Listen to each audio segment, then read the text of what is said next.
So I had, when I sent the message over during the week, I tongue-in-cheek said, make the title The Destruction of Davos, all right? Because if you really think about it, Babylon, from all of those millennia ago, it's found its spiritual identity in this time in Davos. And if you don't understand that, by the end of this message, you should. Okay? Revelation 18, it's fascinating. Everything that takes place in this chapter is within the chapter 16, 7 bowls of wrath.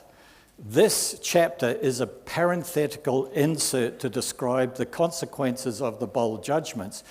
If you try and read the Bible sequentially and say, well, this chapter follows this chapter, which follows that chapter, you won't understand the Bible, because God often puts things all over the place to confuse the Satan and those who are not born again when they're reading the scriptures. So in this particular chapter, the destruction of the harlot of Babylon, the apostate church, took place in chapter 17, but it's still allied with this concept of Babylon. And it took place at the midpoint of the 7 years tribulation, immediately after the Antichrist was resurrected from the abyss, and we did that in 11. And he killed the 2 witnesses in Jerusalem and entered into the Holy of Holies in the temple and sat upon the mercy seat and declared himself as God. Now, chapter 18 is the destruction of the world system set up by Satan, starting with the seduction of Adam's self-destruction in the Garden of Eden and ending with the second advent of our Lord Jesus Christ. And unfortunately, some of the translations in 2 Corinthians 4:4 have Satan named as the god of this world. He's not the god of this world, and I've said this to you time and time again. The word that they have translated into world is completely mistranslated. The word there in the Greek is aeon, A-E-O-N, and it's an age, it's a time period. So the time period goes from the fall in the Garden of Eden to the second half the second advent of Jesus Christ.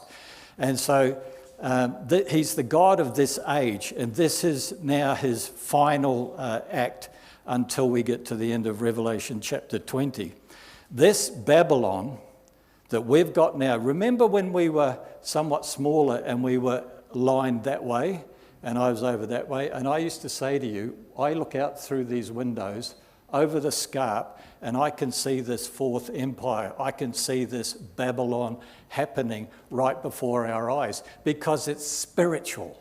Not only is it physical and commercial and ecclesiastical and wicked, it's also spiritual. And so this is the Babylon that in fact, in reality, is the final world empire that terrified Daniel in chapter 7. And in Daniel chapter 7, verses 7 to 8, and by the way, this is absolutely always amazing. John on Patmos, that we learned in chapter 1, Jesus came down in a visitation.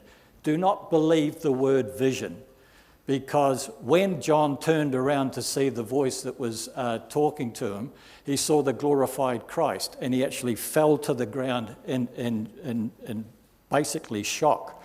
And it was Jesus that leant down and put his hand on his shoulder and said, arise again. You can't do that in a vision. You have to do it in a visitation. So that's the whole point.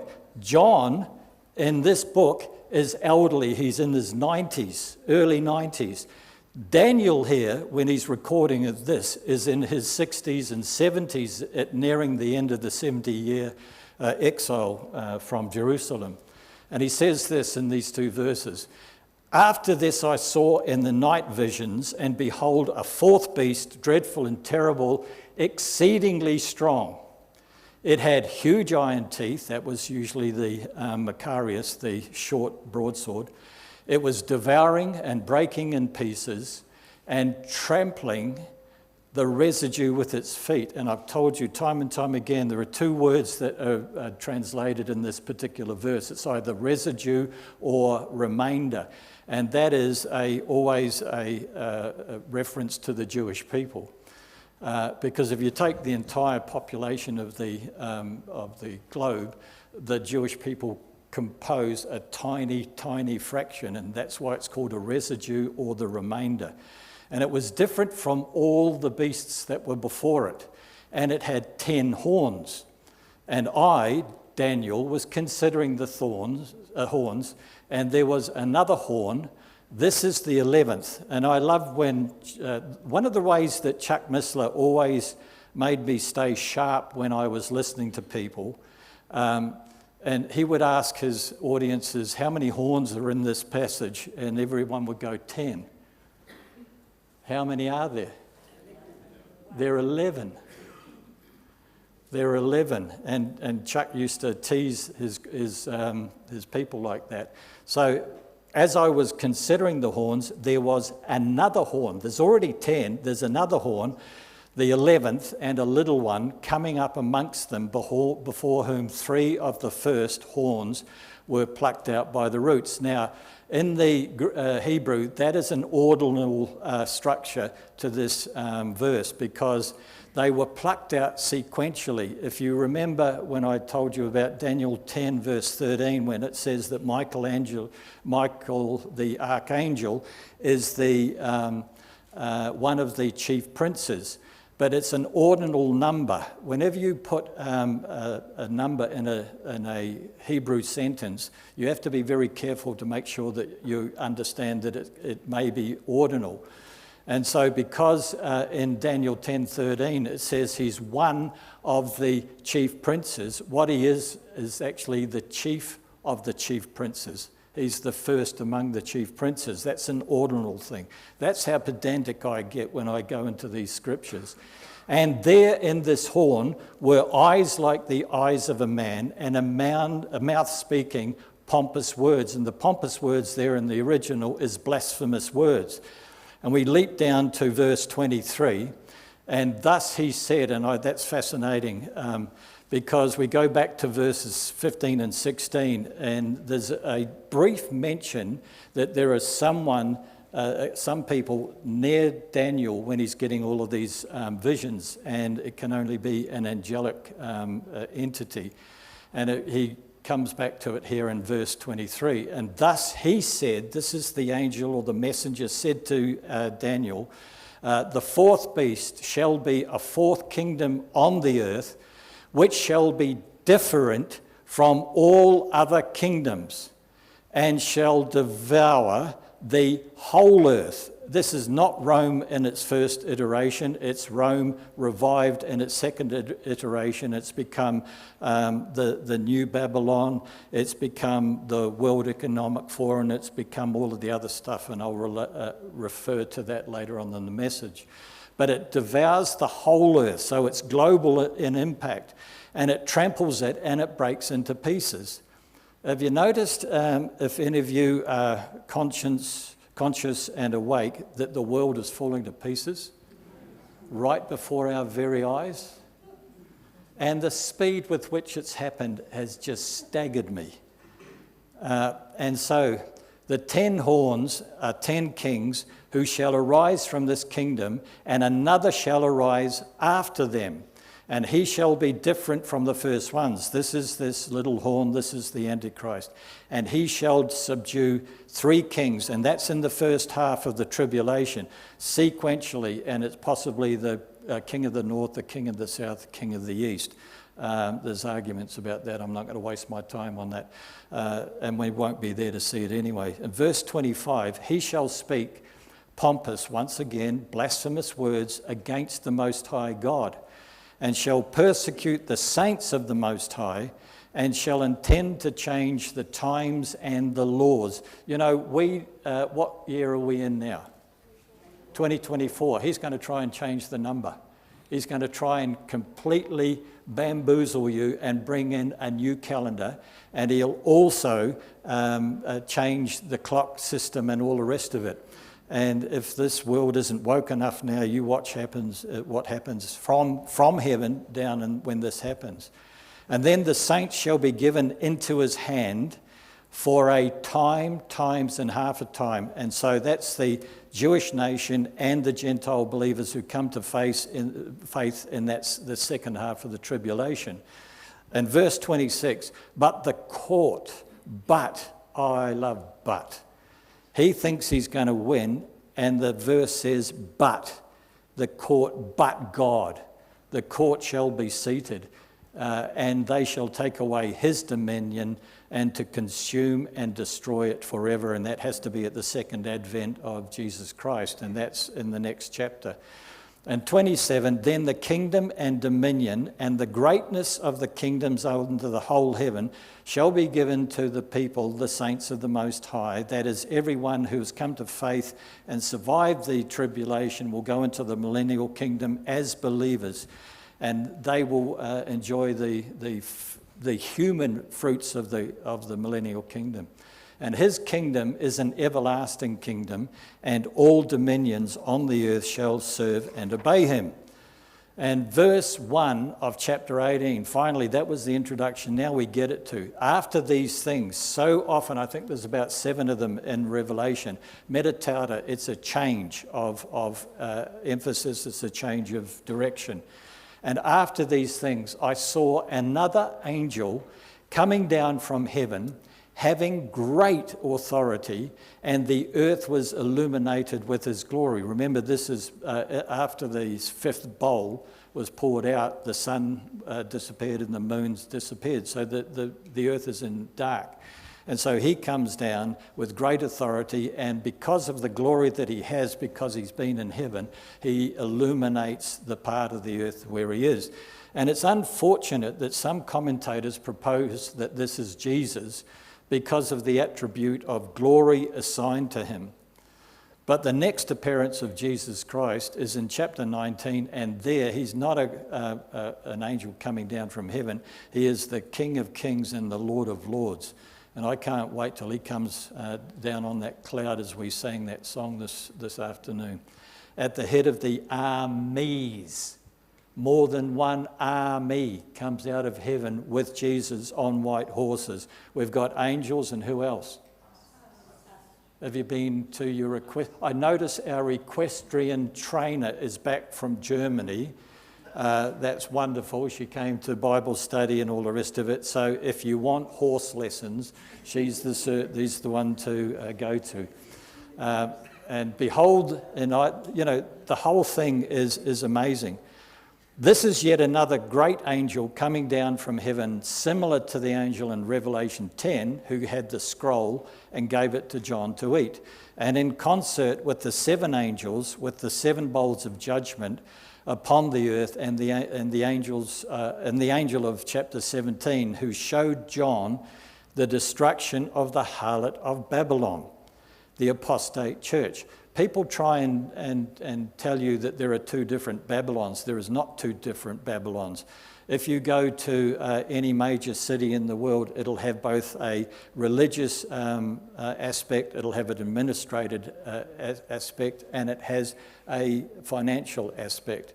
And so this is what is in Babylon. Babylon is the center of everything that's wrong with this world, and has reached its peak in this particular chapter. And this angel is of extraordinary rank. Possibly he's one of the 4 living creatures, the cherubim that stand before the throne of God, as he illumines the earth, which is in darkness. And, people sort of struggle with that. But what happened to Moses when he went up the mountain after he got the 2 tablets and he spent 75 days in the presence of God? What happened when he came back down? He had to wear a veil. So intense was the imparted glory from God when he came back down from that mountain. The Israelites couldn't look at him, so he had to veil his face for some time until that faded. And do you know what? I'm looking at all you now, and you're sort of averagely human, right? And when you get up there, you're going to glow with God's glory forever, because you are forever going to be in his presence. Do you understand? And so here, you know what? You know, the funny thing when you do Revelation, what you end up is going so often into the Old Testament to explain things. And I'm not going to name the guy, but there is a well-known so-called pastor in America who says the Christian church needs to get rid of the Old Testament because it's of no relevance to us. How on earth could you be born again and a pastor and say something like that? That is utterly disgraceful. Because have a look at what's happened to the earth after the 7 bowl judgments. It's in Isaiah 13 verses 9 to 11. Behold, the day of the Lord comes, cruel with both wrath and fierce anger. And that's against Satan and his hordes, to lay the land desolate, and he will destroy its sinners from it. And that's the sheep and goat judgments and the Ezekiel 20 judgment of the Jews. For the stars of heaven and their constellations will not give their light. The sun will be darkened in its going forth. This is nearly 2,700 years ago. And the moon will not cause its light to shine. And I will punish the world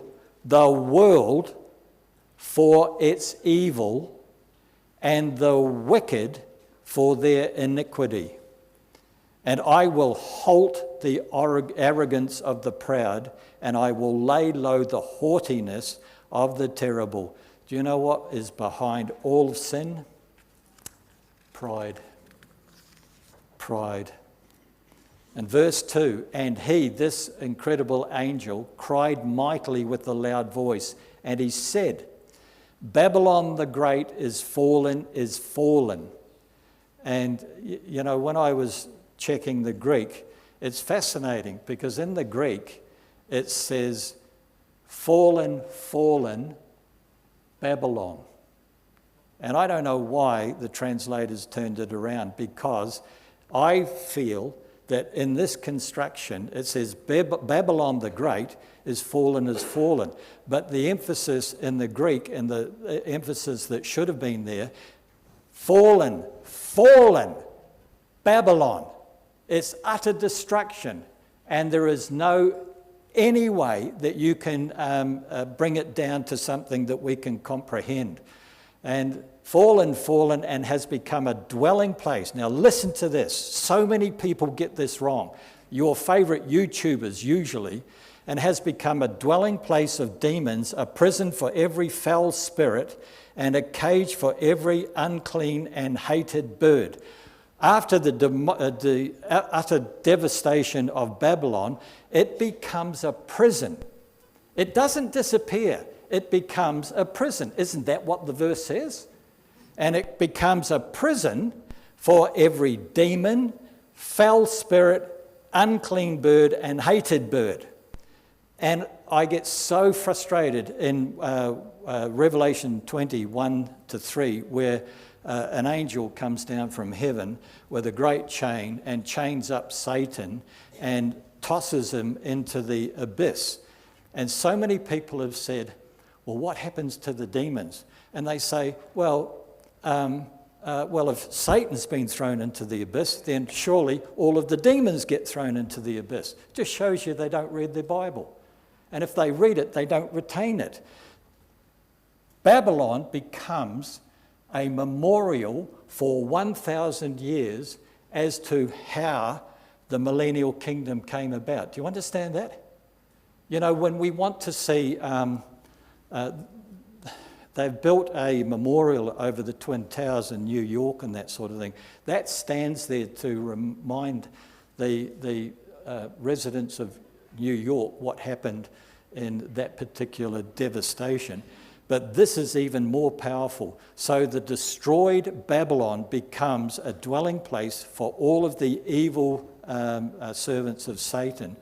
And it's there for 1,000 years. And I can tell you, even some of the Bibles I don't particularly like that I've got. But even this thing here, the ESV archaeological Bible, agrees with that, because in Isaiah it says its smoke goes up forever. The utterly destroyed city of Babylon on the banks of the Euphrates River becomes a smouldering, ruinous heap of rubble and devastated wilderness, but now assumes a role of a prison. And the term dwelling place in the Greek is the same thought process describing the place where Satan is imprisoned for 1,000 years. He's in the abyss, they're in the destroyed Babylon, but the Greek thought process there is they're in the same place, they're in a prison, wholly apart from each other, but both places are prisons from which they cannot escape. And verse 3, for all the nations have drunk of the wine of the wrath of her fornication. How many nations? Any left over? The whole lot. The whole lot have come under the sway of Babylon. For all the nations have drunk of the wine of the wrath of her fornication. Have you seen the woke, incredible insanity in the world at the moment? You struggle to find a statement in the media or on social channels that makes sense. It's just gone crazy. There is no rational thought anymore. We were told just recently where someone, a grandmother, refused to go, I think it was Andy, refused to go to her transgender grandson's wedding because of her faith. And all of the people criticised her for not being loving. Isn't that always the way? If you don't go the way they want you to go, you're not loving. Listen, I first, seriously, and I've been kept alive by the person I love who sits on a throne up there in unapproachable light. He is my Father. His Son is my Saviour, and the Holy Spirit is indwelling me, giving me the strength over these last few years to preach the word until he comes. That's love. That's love. But what they want you to do when they accuse you of not being loving is to blackmail you to do what they want you to do. And it takes strength of character to say, you are my grandson, I love you, but I cannot do this for you. And so you are responsible for whatever happens in this relationship. And if I had that woman there, I'd bring her here and let her preach. You've got to have that kind of understanding. For all the nations have drunk the wine of the wrath of her fornication, and the kings of the earth have committed fornication with her, and the merchants of the earth have become rich through her abundance of luxury. Do you remember when... I love this. I don't care what you think about Donald Trump. He's a laugh a minute for me, all right? He goes and wins Iowa caucus by 51%, so that all of the rest of them had to share the rest. And so the moment he won that by such an overwhelming amount, all of the Davos types rushed to Davos in their Mercedes-Benz, their Rolls-Royces, their Bentleys, private jets, saying, what are we going to do about him? What are we going to do about him?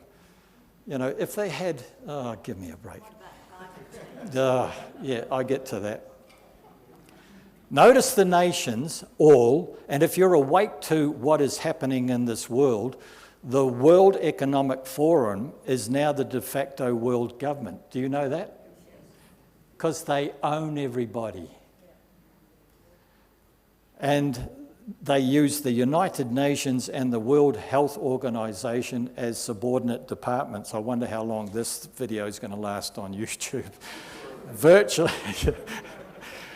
Virtually, but not totally all, governments have been perverted. If you go and vote for Listen, we've got our own Joe Biden at the moment. He's that clown with the big hat and the black glasses, and he can't tie his shoelaces, seriously. And if you go for the other side, I mean, they're all bought and paid for by the World Economic Forum. You don't have a choice. You just get which one from the West is going to be the Prime Minister. It's just disgraceful. Thank goodness. Thank goodness you saved me. Virtually, the United Nations and the World Health Organizations are their main subordinate departments. Virtually, but not all, governments have been perverted and placed into subjugation to these demonic entities centred on Davos in Switzerland. And this is the terrifying fourth empire of Daniel 7 at its peak, and it has been a century in the making following the 6 men, the Wall Street bankers who went secretly to Jekyll Island in 1910 to 1912. They had to do this twice, and I did a message on this about 2 years ago, the secret of Jekyll Island. And they went there to establish the US Federal Reserve, which is neither US nor federal nor reserve. It's their own private bank, which has enabled the elites and the families associated with Wall Street to rape the US economy of trillions of dollars to fund their subversion of the vast majority of national governments globally. There's some holdouts, especially, do you know what? In Black Africa. They're still holding out. And you know, it shames the rest of us. Their vice-like grip on humanity, using health, finance, climate, education, and moral perversion, has rendered the peoples of the earth confused, deluded, deceived, and unfortunately pliable. That's the sadness of it all. That's the sadness. That's why families break apart, because they just don't agree on this. And these here, I used this a couple of years ago, the enemies of the people. I called it the rogues gallery. And if you don't understand the power behind the Babylonian system, that's them. And I always thought Soros was bad enough, but apparently his son is 10 times worse. 10 times worse. So if you think when Soros dies that we might get a break, you won't. We'll get something worse. So these are the guys. They cause the problem, they fund the reaction, they mandate the solution, the cashless system, the New World Order, and real-time global tracking. I'm waiting for the laser to come down from the satellite at any time. And so, verse 4, and I heard another voice from heaven saying, come out of her, my people, lest you share in her sins and lest you receive of her plagues. God is calling to the people in Babylon, the actual entity, and on a wider scale to people in this world system.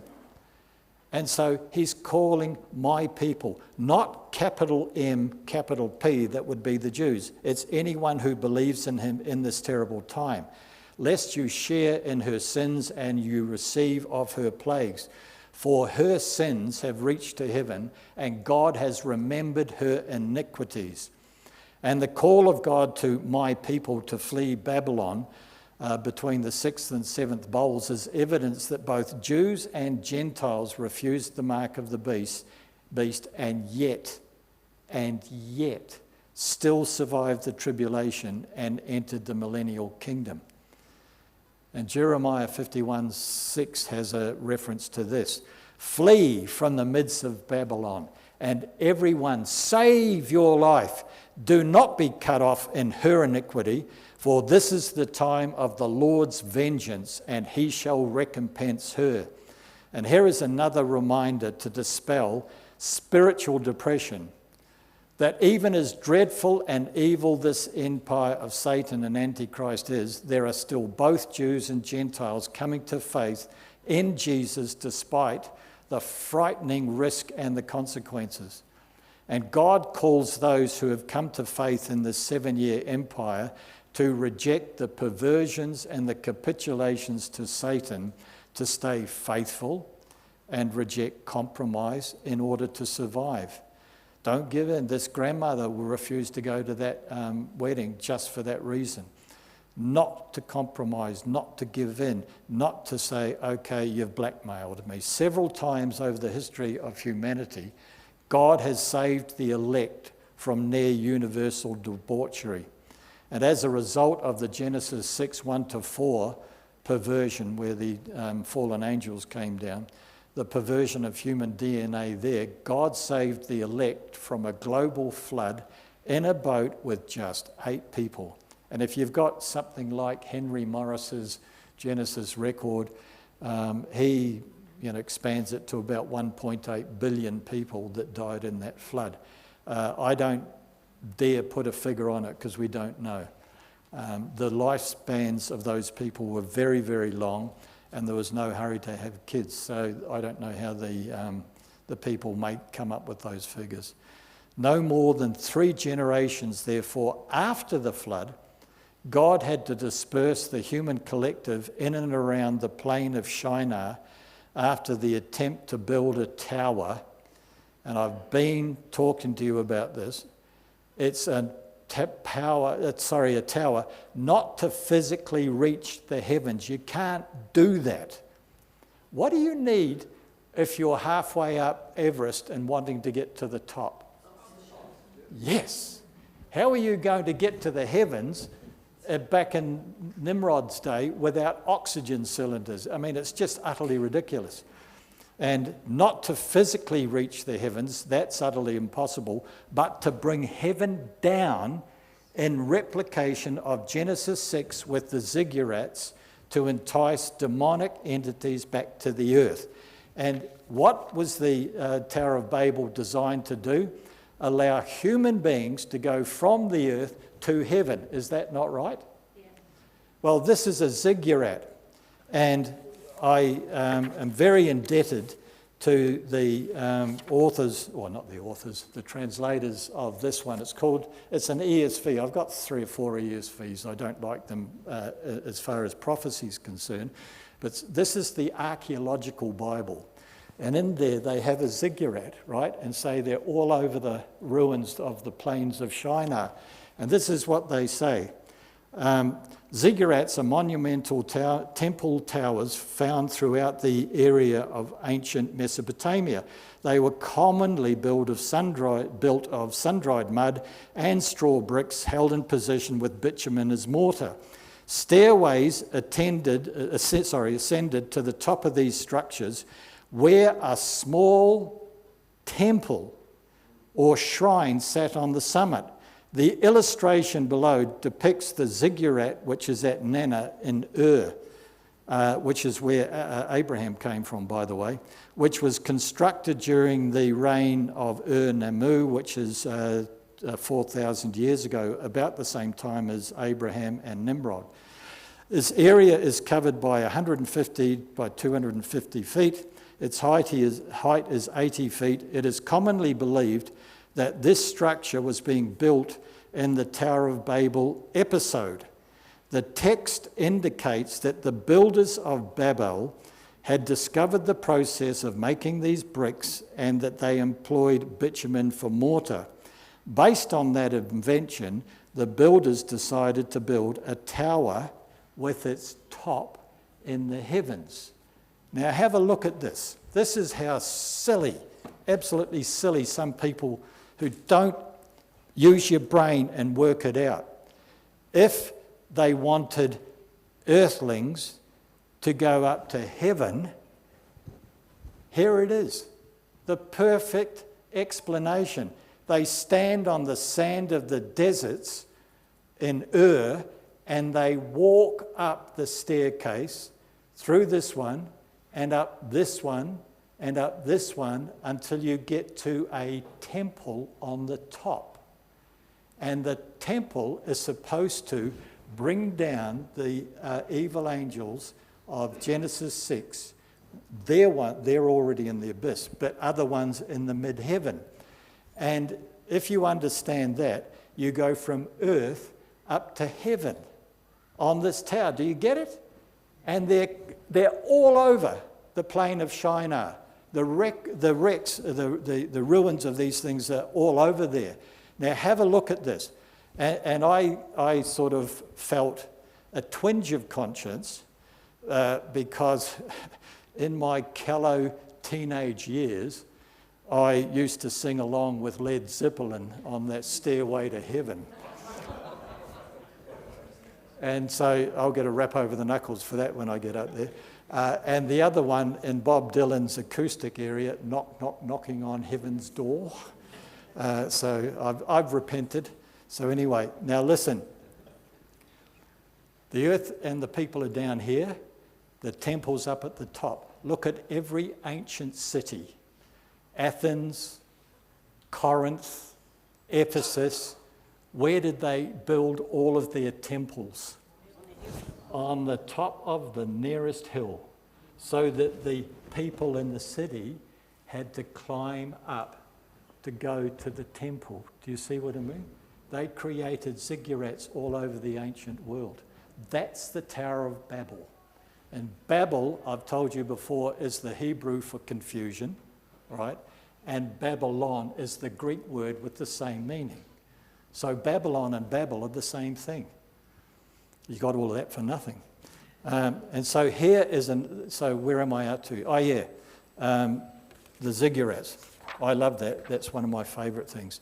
And soon after the moral debauchery of Sodom and Gomorrah and Admah and Zeboim, the cry of evil rose up to God, resulting in their utter destruction of both the cities and people. You know what? When I read Genesis, it just staggers me that in their near history, they have seen what God does with iniquity and evil. And yet, a couple of generations down the line, they're doing it again. I don't know how God has been so patient. Only I understand that he waited around long enough for us to get born to get saved. But, you know, and he did the same with Nineveh and all the rest of it. And verse 6 in chapter 18, render to her just as she rendered to you, and repay her double according to her works. In the cup which she has mixed double for her. This is the voice from heaven talking to the angel that's come down. In the measure that she glorified herself and lived luxuriously, in the same measure give her torment and sorrow. So you contrast luxury and glory, and now you've got torment and sorrow. For she says in her heart, I sit as queen. Now this is a doozy. I sit as queen, am no widow, and I will not see sorrow. And I could spend 2 hours on that. But that goes back to Semiramis, which was the supposed wife of a deceased Nimrod, and who gave birth to the son of Tammuz, who died and was resurrected and all of that stuff. But you know what? It's real. It is totally real, and I'll tell you why it's totally real. Because in Ezekiel 8, God was so sick and tired of the apostasy of that particular nation and what they were doing in the temple in Jerusalem, that Ezekiel saw that there were people sitting in the outer courts of the temple crying about Tammuz in the temple of God. And so he said, that's it, I'm done with this nation. And the cherubim came down, and the glory of God in stages left the mercy seat in the temple, and it's never gone back. The only time God ever went back into the temple was when Jesus went into the courts to teach. And Isaiah says this, come down and sit in the dust, O virgin daughter of Babylon. Sit on the ground without a throne, O daughter of the Chaldeans. For you shall no more be called tender and delicate. Take the millstones and grind meal. Remove your veil, take off the skirt, uncover the thigh, pass through the rivers, Your nakedness shall be covered. Yes, your shame will be seen. I will take vengeance, and I will not discuss this with a man. I will not arbitrate with a man. There's no discussion. He's made the decision. And as for our Redeemer, the Lord of hosts is his name, the Holy One of Israel. Sit in silence and go into darkness, O daughter of the Chaldeans, for you shall no longer be called the Lady of Kingdoms. And it's the feminization of evil which really fascinates me, all of this. Let me tell you as a pastor, with exception, I must admit, the strongest prayer warriors in every church are women. Do you understand? I've seen that over the years, time and time and time again. Not to say that there aren't prayerful men, but the women over my 27 years have been obvious. But also, the enemies of your ministry and your pastoral, your strongest ones, are also women. All right? And that I don't mean to offend any of you, but it's true. Because to be quite frank, ask any woman, men can be quite thick sometimes, all right? We want to be evidential, we want to be logical, we want to do this. But I tell you what, women are far more spiritual in that way. I mean, I wouldn't be who I am without my wife. Because she always gets the higher aspect when I'm trying to work these messages through, and so this is the thing, and I'm not trying to upset any other people, but it's in the Scripture, and you look at all of the most powerful people in the Bible spiritually. The vast majority of the good ones are women, and the vast majority of the bad ones are women. So there's the men stuck in the middle. And verse 8 says this, and therefore her plagues will come in one day, death and mourning and famine, and she will be utterly burned with fire. This happened in the seventh bowl, for strong is the Lord God who judges her. The world mourns Babylon, verse 9. The kings of the earth who committed fornication and lived luxuriously with her will weep and lament for her when they see the smoke of her burning, standing at a distance for fear of her torment, saying, Alas, alas, the great city Babylon, that mighty city, for in 1 hour your judgment has come. Do you realize in the second half of the 7-year tribulation, after Antichrist has sat in the Holy of Holies and declared himself God, he leaves the false prophet there to build an image of him, and everyone has to worship him, and right throughout the world. So he takes off, and where does he go to? He goes to Babylon. Do you understand? Nimrod built Babylon, and the Antichrist is Nimrod Mark II. Nimrod was the first global dictator. Do you understand? And I haven't got time to go into that, but he was the first one that brought everyone together and tried to build this tower to connect with the heavens. And so the reality is that the kings of the earth are in torment now about the destruction of a city that they based everything on. Their lifestyle, their wealth, their thought, their evil religion, everything. Remember what happened to those same kings, these same kings who should have known back in Revelation 6 when Jesus loosed the sixth seal and cosmic terror struck the earth. And verse 5 says this in Revelation 6, and the kings of the earth, the same guys. There's only 7 years separating these two events. And the kings of the earth, the great men, the rich men, the commanders, the mighty men, every slave and every free man, hid themselves in the caves and the rocks of the mountains, because all of these things were falling on them, and said to the mountains and rocks, fall on us and hide us from the face of, capitalized, him. All right? Him who sits on the throne. Who's that? God. Thank you. and the wrath of the Lamb. Now, these are the kings of the earth. These are the evil people. These are the mayors and the prominent people in Babylon. And this is 7 years early. They knew exactly who was up there. They knew that God sat on the throne and his Son was the Lamb of God that taketh away the sin of the world. It's fascinating that they knew that. But did it make a difference in their understanding? No, because the greed of Babylon had them 100%. So hardened are the souls of these kings of the earth. They weep for the city and the worldwide system that it spawned. They give no thought to their own eternal fate. I was reminded of the Sodomites of Genesis 19 in that self-named city, that even when the angels blinded them, they kept feeling their way to the door of Lot's house. Blinded. It didn't stop them. You would have think if you received a judgment from God and blinded you, you'd get on your hands and knees and go home. No, they kept going.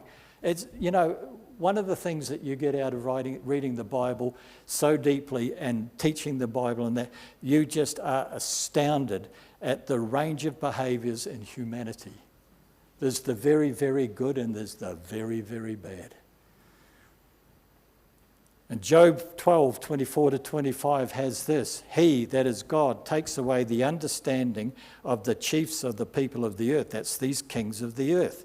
He takes away their understanding. They have no rational thought processes left, and makes them wander in a pathless wilderness. And they grope in the dark without light. Same thing that happened in Sodom. And he makes them stagger like a drunken man. God does all of this. God knew it was going to happen. He knew it was going to happen, and he's got the solution. And verse 11, and the merchants of the earth will weep and mourn over her, for no one buys their merchandise anymore.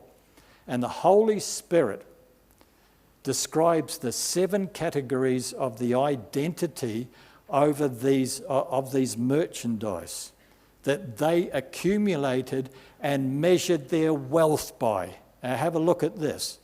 They sold their souls to Satan for these.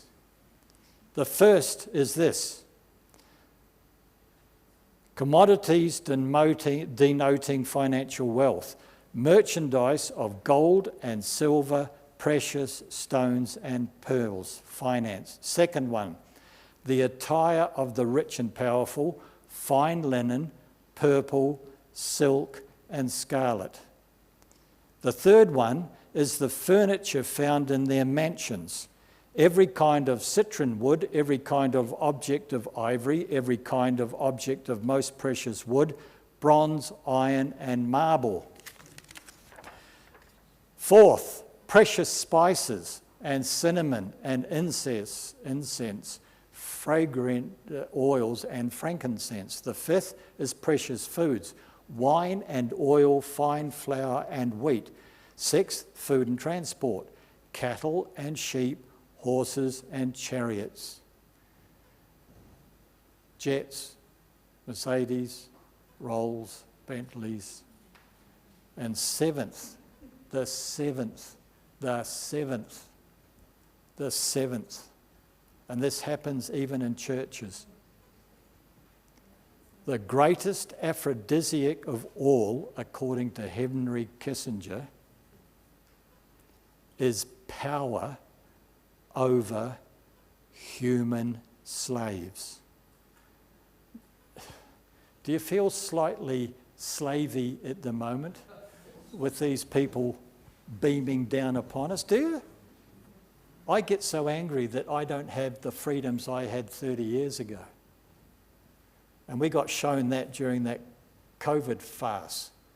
Oh, you've got to be locked down to save people's lives. I don't think so. I drove all over Perth every day just to prove a point. Oh, anyway, The greatest aphrodisiac of all, power over human slaves, not only the physical bodies of humans, but the very souls of men. That's the ultimate power. Because if you can control the souls of men, you could pretend you're God. In verse 14, the fruit that your soul longed for has gone from you, and all the things which are rich and splendid have gone from you, and you shall find them no more at all. You know, Sue and I aren't at the early stages of our life. We're much nearer the last stages of our life, and we look at the cupboards in our house, and it's full of things that we've collected over the years. What are we going to do with them? They sit and we haven't got room for them on the bench. They've got in the cupboards. Do you know what I mean? And so if you accumulate things, it's just so. You know, we look at that program at 6:30 at night, Bargain Hunt. You ever watch Bargain Hunt? Yeah. Oh, I love it. Yeah, these silly people go around and buy things, and one of the contestants will say, "Oh, isn't this a lovely teapot?" And Sue goes, "Oh, not another one. We've got about 15 in the house. Give me a break." We accumulate, but what's the point? The merchants of these things who became rich by her will stand at a distance for fear of her torment, weeping and wailing, "Oh, you poor things," and saying, "Alas, alas, the great city that was clothed in fine linen, purple and scarlet, and adorned with gold and precious stones." Obviously, the city wasn't, but the people, the top class of the people were. "For in 1 hour, the last bowl of chapter 16, such riches came to nothing."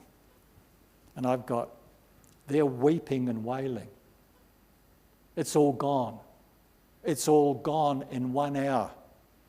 And I've got, oh, this will, anyway, weep Schwab, weep Gates, weep Fauci, yeah, they will own nothing, yeah. Weep Soros, weep Rothschild, weep Rockefeller, weep King Charlie, weep, for all you have and lusted for, it will become ashes. And every shipmaster who travelled by ship, sailors, and as many as trade on the sea, stood at a distance and cried out when they saw the smoke of her burning, saying, "What is like this great city?" And this verse really puzzled me when I started doing Revelation 25 years ago, because it says, everyone who travels by ship or takes goods by ship, sailors, and as many as trade on the sea, stood at a distance and cried out when they saw the smoke of her burning. And I was puzzled 25 years ago, because Babylon was then and is now still some distance from the sea. But now there are plans afoot to build Babylon its own harbour. They are going to gouge the earth through the river Euphrates and bring shipping to Babylon. Isn't it amazing? 25 years ago, I couldn't understand that verse. Now, having heard that news, I do. It's going to have its own harbour. And do you now see how relevant this verse is to all of the Babylonian shipping companies now? How relevant it is, because of the Houthis in Yemen disrupting global commerce by attacking the shipping in the Red Sea and the Gulf of Aden. It's amazing. It's absolutely amazing. Just this ragtag bunch of guys in Yemen who are financed by Iran, enough rockets going out from Yemen into the Gulf of Aden, and has got everyone in trade in the earth worried. And you know what? When we were in Meriden last weekend, I was staggered because the east-west train line goes through Meriden. And I got stuck at a set of ding, ding, ding, ding, ding, ding, ding. Do you know how long those trains are? 2 kilometres. And double-storied, container on container. 2 kilometres long. 2 10,000 horsepower engines dragging them along. You remember when there was a terrible rainstorm in South Australia, and it destroyed a bridge? We couldn't get anything for weeks, if not a couple of months. And there was nothing, when you went to the shops, there was nothing on the shelves. And I looked at this train going in front of me like this. I tried to video it and I was sort of getting giddy, do you know what I mean? But at the end of the day, we are so vulnerable. We're so vulnerable. And you know, when I was a little kid like this, my dad had a garden in the back of our block. And he built a hothouse and had tomatoes and grapes. We had chooks. He had a beautiful vegetable garden. And so we could have survived for a while. We've lost all those skills. We've lost all those skills. Some of you are still doing it, but we've lost those skills. If you want something, you go down the shop. Every shipmaster who travelled by ship, sailors and as many as trade on the sea stood at a distance and cried out when they saw the smoke of her burning. And do you now understand that they control just about everything? And verse 19, and they, the rich men of Babylon, threw dust on their heads and cried out, weeping and wailing. Listen, I look at them there now in their sheer arrogance, but I take heart when I read this passage because God is going to get them.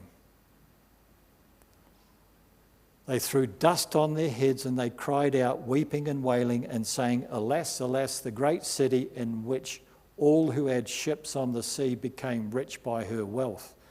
For in 1 hour she is made desolate. And by the way, when you throw dust on yourselves, it's a biblical Semitic emblem of figurative death.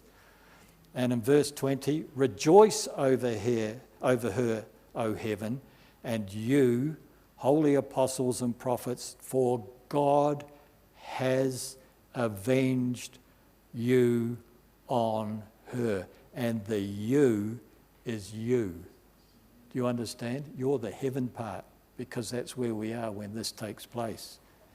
And I say this, I had lots of exclamation marks after that. But I said, think about it. Think about that. Rejoice, O heaven, that's you and I, because he has avenged you and I on her. Think about it. Every one of you here and out there in YouTube land, if we're still on, have been injured or financially damaged by Babylon. Do you understand? That whole thing in 2019 and 2020 came from there. And it was a test to see how dumb the world population could be. And 80% said, we'll do whatever you want. Why? Because they were afraid.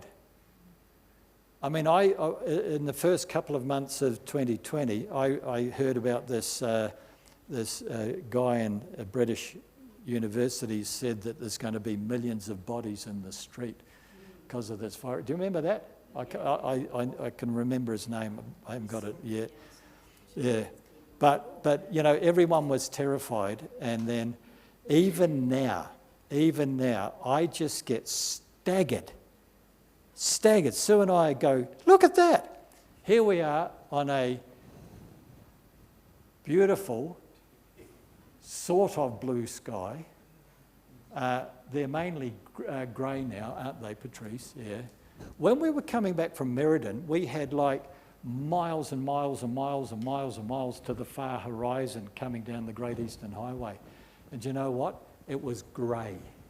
Everything was grey. Have you noticed that have you been sneezing lately and your nose is running and sometimes you're blinking your eyes and things like that? That ain't oxygen. And so, I just can't get over it. Every one of you here have been injured or financially damaged by Babylon, this Babylon system, because of a so-called virus and a loss of employment over the last 3 years. But be encouraged, because your Father in heaven has avenged you. And you really don't want to be anywhere near the wrath of Almighty God. And here he is. Yuval Noah Harari boasted that Jesus Christ is just a fairy tale. The finality of Babylon's fall and its desolation. 21, then a mighty angel took up a stone like a great millstone and threw it into the sea, saying, thus with violence the great city Babylon shall be thrown down and shall not be found any more. And the sound of harpists and musicians and flutists and trumpeters shall not be heard in you any more. No craftsman of any craft shall be found in you any more, and the sound of a millstone shall not be heard in you any more. And verse 23, and the light of a lamp shall not shine in you any more, and the voice of the bridegroom and bride shall not be heard in you any more. And this is another verse that's got me stuck, along with the shipping one. 25 years ago, I initially thought, what's the bride and the bridegroom doing in Babylon? That's a bit weird, you see. But once you get trained up in how to understand the Bible, and the voice of, in the Greek, is bridegroom and bride. There is no definite article before bridegroom. So it's not you and him. We're not there. We're already up there. So what is bridegroom and bride? In the context, it's a metaphor for celebration. Do you understand? There is no more celebration anymore. And what greater celebration do we normally have, which is a wedding? But it's not us. It's a metaphor in that context for celebration. For your merchants were the great men of the earth, for by your sorcery all the nations were deceived. And in her was found the blood of prophets and saints and of all who were slain on the earth. And Satan's kingdom, Babylon, was not only a city but a system. And it's in this period where God has avenged you and I on this, it's devastated. And what's next immediately after this? That was Satan's kingdom. We then get Jesus' kingdom. And by the way, you're going to be busy, busy, busy in that kingdom, because you're priests and kings in that kingdom. And soon and very soon, we are going to see our King. I can just feel it. So stand fast, people. Be immovable in your faith, prayerful in seeking God every day, and be strengthened by the fellowship of the saints, which is so evident in this church. And please remember that this is our last service here. We're over there next Sunday morning at 10 o'clock in Nicholson Road. And because this is our last service in here, I want you to all stand, because I'm going to pray a benediction over you.